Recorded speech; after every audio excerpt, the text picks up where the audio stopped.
If you thought the housing market was cooling off, you might want to think again. Here in the Philadelphia suburbs, April brought a further shift, and in Bucks County especially, it's getting very competitive again. Hey everyone, it's Kim Rock, realtor with the Kim Rock Group at Keller Williams, and today we're breaking down the April 2026 housing market across the Philadelphia suburbs and what it means if you're thinking about buying or selling.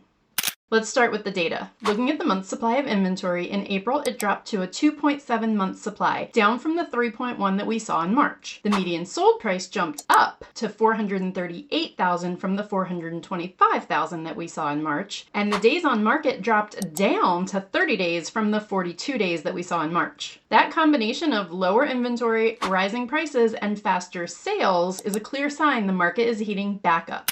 Today, I want to focus on what is arguably the most important number here, the month supply of inventory, also known as MSI. This is often one of the best indicators of supply versus demand. MSI tells us if no new homes hit the market, how long would it take to sell everything we currently have available? Statistics show that 6 months of inventory is typically considered a balanced market. Below 6 becomes a seller's market, and below 3 becomes highly competitive. Right now, we're at a 2.7. That is very tight. To put this into perspective, according to the Federal Reserve Bank of St. Louis, as of January 2026, the housing market across the U.S. is actually at a 9.7 month supply of inventory. But taking it back to January 2009, those levels were even higher, hovering at 12.2. Now let's look at October of 2020. Yes, you're reading that right. Nationally, there was a 3.3 month supply. That's the lowest we had actually seen since February of 1963. Now let's zoom into our area and specifically look at Bucks County. In April of 2026, we saw 2.7 months, which is significantly lower than the national average was. This means in Bucks County, we're seeing more competition between buyers and greater upward pressure on prices. That's why you're starting to see multiple offers come back into play. But why are we still dealing with low inventory? Well, there are a few big reasons. First is what we call the 2020 effect. During the COVID pandemic, construction slowed dramatically. Supply chains were disrupted, labor was limited, and fewer homes were built. Next, we've got locked-in sellers. We hear it all the time. Sellers who say, "I'd love to move, but how can I give up my 2% interest rate?" Many homeowners have these ultra low interest rates from 2020 and 2021, and they don't want to give those up. Then, despite these hardships, we're still seeing more buyers entering the market. So yes, even with higher rates, buyers are adapting and new households continue to form. Ultimately, it's clear we are dealing with a national housing shortage still. Prominent global news agency Reuters estimates that the US is still short millions of homes, over 4 million by some estimates. Demand hasn't disappeared, but supply never caught up. What can we expect as we move into the summer months? Here in the Philadelphia suburbs, we're expecting more buyers to continue to enter the market. Inventory will see a slight increase and competition will likely continue, especially in highly desirable areas like Bucks County. The bottom line, if you're a buyer, you need to be prepared. Homes are moving faster and your strategy matters more than ever. We're talking pricing, terms, and timing. If you're a seller, this is your window. Right now, we're seeing strong demand, rising prices, and faster sales.